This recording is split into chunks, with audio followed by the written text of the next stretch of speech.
¿Qué recompensa merecen? ¿O hacen eso mismo los publicanos, que saludan tan solo a sus hermanos? ¿Qué hacen de extraordinario? ¿No hacen eso mismo los paganos? Ustedes pues sean perfectos, como mi Padre Celestial es perfecto. Palabra del Señor.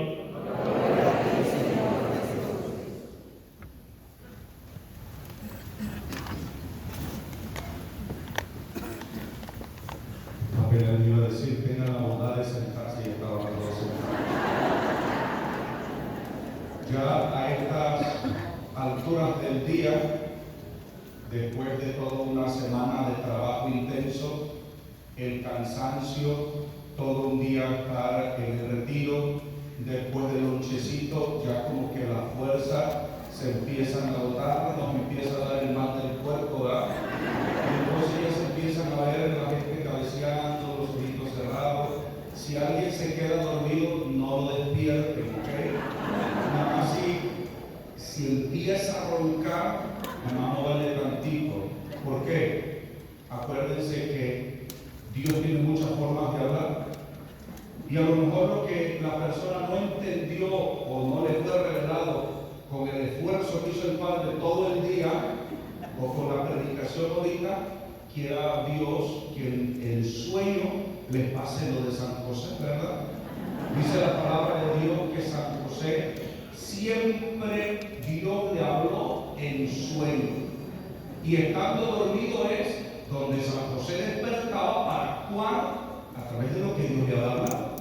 Entonces, a lo mejor ahorita, si alguien se queda dormido, tranquilo, a lo mejor Dios le va a hablar y de aquí va a salir prendido para la misión que Dios le tiene. ¿Okay? Entonces, tranquilo, si se duerme, no le hace, ¿verdad? A lo mejor Dios habla en esta tarde como habló a San José. Mis queridos hermanos, hemos estado, digo la boca porque yo no estuve todo el día, pero hemos estado aquí en este día tratando de reflexionar, de profundizar con este lema, un solo Señor, un solo Espíritu. Y a mí me gustaría compartir con ustedes en este momento, pues vamos a decirlo, la actualidad de lo que estamos viviendo. Dice el dicho a veces, ¿verdad?, que el horno no está para bollos, a veces dicen, ¿verdad? ¿Qué quiere decir esto? A veces las cosas no están como uno las quisiera. No podemos engañarnos creyendo que todo está bien, que las cosas ahorita son miel sobre hojuelas. No. Y tampoco vengo a darles una homilía de pesimismo, al contrario, porque de aquí nos tenemos que llevar en el corazón un propósito, pero partiendo de la realidad de lo que estamos viviendo. La situación actual en la sociedad, en el mundo, pero incluso dentro de nuestra iglesia, está mal. Las cosas no van bien. Y ahí es donde nosotros tenemos una maravillosa oportunidad para hacer lo que explicaba el Padre hace un momento, para hacer esa corriente de gracia a través de la cual el Espíritu Santo va a transformar y va a renovar de nuevo la faz de la tierra. Cuando yo empecé en la renovación carismática, yo escuchaba en aquellos tiempos, no tengo el tiempo que tiene el Padre, es de los venerables, ¿verdad? Yo soy más nuevecito, ¿verdad? Yo recuerdo a aquellos predicadores, ¿verdad? Al Padre Liliano Tardif, al Padre Darío Betancur, a María San Giovanni, a toda esa gente de la renovación de aquellos tiempos cuando hablaban, ¿verdad? Cuando el Papa Juan XXIII convoca el concilio, dice que se abran las puertas de la iglesia para que entre un aire nuevo. Yo me acuerdo las palabras que decían algunos predicadores, que se salga el olor al libro viejo y que entre la frescura a la iglesia. De tal manera que la iglesia se abre y se esperaba algo grandioso. Y sí, pasaron cosas muy grandes, pero un poquito después, el Papa Pablo VI, pasado el concilio, va a darse cuenta que hay cosas que no van bien en la iglesia. Y el Papa Pablo VI va a decir que por alguna quebradura, por alguna fisura, el humo de Satanás se ha metido a la iglesia. ¿Sí? El humo de Satanás se ha metido a la iglesia. Poquito después, nuestra Madre Santísima se va a aparecer en Japón a una monja que después el Papa Benedicto, cuando era el encargado de la doctrina de la fe, va a aprobar esa aparición y va a decir que fue verdadera, digna de creer, todos los requisitos estos de una aparición. Y nuestra Madre Santísima en Akita, Japón, va a decir algo similar a lo que el Papa también había dicho. Y la Santísima Virgen María va a decir que el poder de Satanás se infiltrará en la iglesia. Y va a decir la Virgen algo muy interesante: se verán cardenales opuestos contra cardenales, obispos contra obispos, los sacerdotes que me veneran serán fuertemente atacados. Eso lo digo ya hace mucho tiempo y hoy esto es palpable. Hoy lo podemos palpar. Ahorita no podemos tratarlo a ustedes como unos tontos que no están enterados de las cosas. Ustedes saben lo que está pasando en nuestra iglesia, la confusión que está habiendo, ¿verdad? Lo que está pasando en nuestra iglesia y cómo hay conferencias episcopales enteras, continentes, que están ya en oposición. Más de 20 conferencias episcopales, no hablando obispos, sino conferencias enteras en oposición. Cardenales contra cardenales, sacerdotes contra sacerdotes. Y esto no es para decir que a un lado estamos, pues ya no hay nada que hacer. No, es cuando más hay que hacer. Tenemos una maravillosa oportunidad de servicio y de trabajo en nuestra iglesia, por lo que nosotros somos la renovación. ¿Sí? La renovación. Fíjense, cuando ustedes han visto estos programas de la televisión de los animales, ¿verdad? Donde van estudiando cómo se comportan los animales, a mí me llama mucho la atención el comportamiento de las cebras. Cuando las cebras ven que el león las quiere atacar, las cebras no salen desperdigadas como cada quien por su lado como locas. Las cebras tienen una forma de comportarse cuando ven que hay un peligro. Las cebras no se dispersan. Corren, claro que sí, pero ¿cómo corren las cebras? Las cebras corren juntas, unidas, no se separan, no se desperdigan, sino que van corriendo juntas. Entonces, cuando el león se las quiere desayunar o se las quiere almorzar o cenar, ellas van corriendo juntas y hay una especie como de rotación entre ellas. Y entonces el león ve un montón de rayas en un animal grandísimo, imposible de atacar ni mejorar de él. ¿Sí? Ahorita dice un dicho, que el río revuelto, ganancia de pescadores, ¿verdad? Ahorita, ¿cuál está siendo la ganancia de cuáles pescadores? Los protestantes. Los protestantes no están viniendo a atacar a nosotros, a los católicos. Ahí está. No que ustedes los católicos, no que esto, no que lo otro. Vénganse, nosotros somos la opción. Abandonen a la iglesia y nos restriegan el Apocalipsis en la cara, ¿sí o no? Salid de ella, mi gente, porque la iglesia católica es la ramera, porque la iglesia católica es la prostituta, nos lo restriegan en la cara, ¿verdad?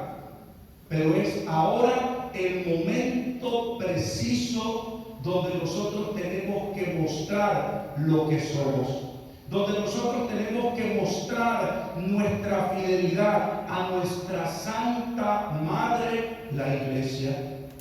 ¿Sí? Es ese tiempo donde nosotros tenemos que mostrar lo que hemos aprendido, lo que hemos captado a lo largo de este proceso de formación en la renovación carismática. Es el momento de perseverar en fidelidad, pero también en algo muy importante que es obediencia. ¿Sí? Obediencia. Fíjense, el demonio nos quiere arrancar, nos quiere sacar de nuestra iglesia. ¿Y de qué se vale Satanás para sacarnos de la iglesia? Se vale de lo más grande, de la figura.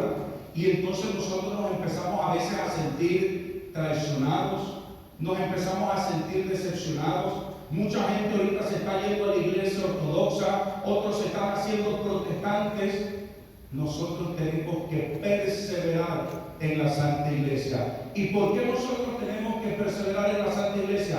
Porque Cristo ha dado una promesa. Si me doy a entender, una promesa. Cristo ha escogido al Santo Padre para que nos gobierne y para que nos rija en estos momentos de la historia. Y uno está como sacado de onda, ¿y qué está pasando? Pero es que esto es confuso, pero es que los obispos, pero es que Alemania. Es el tiempo de guardar silencio, es el tiempo de permanecer, es el tiempo de ser fieles. Maravillosa oportunidad, ¿sí o no? Aquí en Estados Unidos, como todos son demandas, ¿verdad? Uno no puede contar los chistes o los ejemplos como los contaríamos en sus países, ¿verdad? Porque aquí todo el mundo se siente ofendido, entonces pues tendré que cambiar de país, ¿verdad? Tendré que cambiar de ejemplo. Pero dicen, se lo comentaba hace unos días a los hermanos, a los coordinadores de aquí de la renovación, que había 2 paisanos de allá de León, Guanajuato, que se dedicaban a hacer zapatos y guaraches y botas y todo eso. Iban a cierto país, de cierto continente, para que no nos vayan a meter una demanda, y ustedes ya saben. Y entonces van a abrirse ellos negocios, ¿verdad? A ver si pueden ir y vender zapatos y guaraches y botas en ese país, de ese continente, ¿verdad? Y cuando llegan, los 2 que habían ido para ver y inspeccionar cómo estaba el mercado allá, los 2 que habían ido regresan, pero con 2 actitudes muy diferentes con la misma situación. Uno regresa muy triste porque dice, allá en Chupantla nadie usa zapatos, ¿verdad? Nadie usa zapatos, yo todo agotado, es que allá nadie usa zapatos, y venía muy triste pues, de ver de que pues, no, nadie usa zapatos. El otro venía feliz y dice, allá en Chupantla nadie usa zapatos. ¿Qué quiere decir? Entonces tenemos que ir a vender el zapato. ¿Sí lo doy a entender? De la misma situación hay 2 perspectivas, 2 formas de ver una situación. Hoy en la iglesia hay una situación que es delicada y de nosotros depende si esto lo vemos como la maravillosa oportunidad de ser fieles, de aferrarnos a la palabra de Dios, de aferrarnos al magisterio, de ser obedientes al Santo Padre, de ser obedientes a nuestros obispos, permaneciendo en la iglesia única fundada por Cristo, en amor, en obediencia. Depende de nosotros. Cuando el santo cura de Ars dice la historia, ¿verdad? A veces cada quien le va metiendo de sus cosecha y ya se va, las historias van cambiando mucho más. Y más si somos mexicanos, ¿verdad? Le metemos más de lo que es. El santo cura de Ars tuvo ciertas limitaciones en su formación. Cuando él estaban evaluando a todos sus compañeros, unos teólogos que pero tremendos teólogos, y los evaluaban y no, pero eran una eminencia, y a todos iban pasando, y el último era el santo cura de Ars, no bien, con su deficiencia se le olvidaban a veces las cosas y todo esto. Entonces cuando ya le tocaba a él, pues dicen los sinodales que lo estaban entrevistando a todos, han salido excelentemente bien, tú no vas a ser la excepción, ya lo hicieron la evaluación y lo pasaron, ¿verdad? Pero como sabían los maestros cómo había sido y las limitaciones que él tenía, a los más sobresalientes, a los expertos, a los grandes teólogos, los mandaron a las catedrales, a las universidades y todo esto, y al burrito lo mandaron a San Martín en un ranchito, ¿verdad? Allá donde él diera catecismo, no diera tanta guerra, ¿verdad? Lo subestimaron. Dicen que cuando el santo cura de Ars iba buscando Ars, el pobladito, ¿verdad? Se encuentra una persona y le dice, oye, mire, yo ando buscando el poblado de tal, y le dice a la persona, uy, padre, allá no hay nada que hacer, ese pueblo está perdido. dice, y el Padre Santo Cura de Ars se emociona, pues porque no hay nada que hacer, hay muchísimo por hacer. Y este hombre logra transformar ese pueblito rascuacho bicicletero donde la gente se mareaba cuando entraba un carro, con el olorcito de la gasolina como mi rancho, ¿verdad? Este pueblito llegó a convertirse en un pueblo donde luego tuvieron que meter trenes y hacer cuanta cosa de toda la gente que llegaba a que lo confesara el santo. ¿Sí? Si a veces nosotros queremos que la iglesia, que el obispo sea santo, queremos que el predicador sea santo, queremos que el padrecito sea santo, queremos que el obispo sea santo, pero ¿y uno qué? Si somos santos los que exigimos eso. Nosotros somos que lo estamos exigiendo el otro. La iglesia se empieza a renovar cuando cada uno de nosotros nos empezamos a renovar, empezamos a trabajar por nuestra santificación, empezamos a perseverar en fidelidad a Cristo, a la iglesia, a su palabra, a su doctrina, a su magisterio. Tenemos una magnífica oportunidad. Cuando a mí me iban a ordenar, estaba yo terminando el seminario, nos dieron unos ejercicios espirituales, ya íbamos terminando la formación y llegó un padrecito, ya anciano, a darnos el retiro y nos miró hacia acá como con lástima el padre y nos sacó de onda y nos dijo un padre de los coge, ay hijo, dice, yo gracias a Dios ya voy de salida. A mí me tocó servir a una iglesia con fe. A mí me tocó servir a una iglesia que respetaba, una comunidad que respetaba al sacerdote, que seguía a la iglesia, que gente con educación. Ustedes la van a tener bien difícil porque les va a tocar servir a una generación sin fe, sin principio, sin educación, sin nada. Y no, nosotros nos quedamos antes de presionar, porque no trae el futuro, ¿verdad? Pero ya después, viendo esto de la perspectiva, no, qué maravillosa oportunidad nos da Dios de este mundo ser nosotros los nuevos evangelizadores, como aquellos 12 belgas que llegaron a México, franciscanos magníficos que lograron transformar la vida de ese pueblo recién conquistado. Nosotros tenemos esa maravillosa oportunidad de hacer de nuevo de nuestra sociedad y de nuestra iglesia comunidades que ardan de amor por Dios, de hacer comunidades que ardan de celo, de hacer comunidades que ardan por amor a la palabra, comunidades que ardan por la pasión de la evangelización, lo que hace rato el Padre decía, esa invitación a salir a evangelizar. Depende de nosotros si lo queremos hacer.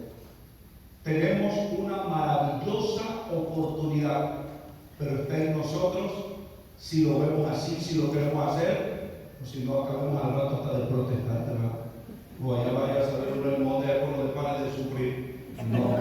Es la maravillosa oportunidad para hacer de nuestra iglesia una iglesia vibrante, una iglesia que resplandezca por la verdad de su doctrina, de su palabra, esa palabra que Dios le ha confiado para que nosotros salgamos a predicarla con pasión, con ardor.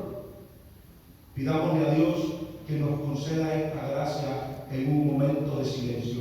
En el nombre del Padre, y del Hijo, y del Espíritu Santo. Amén.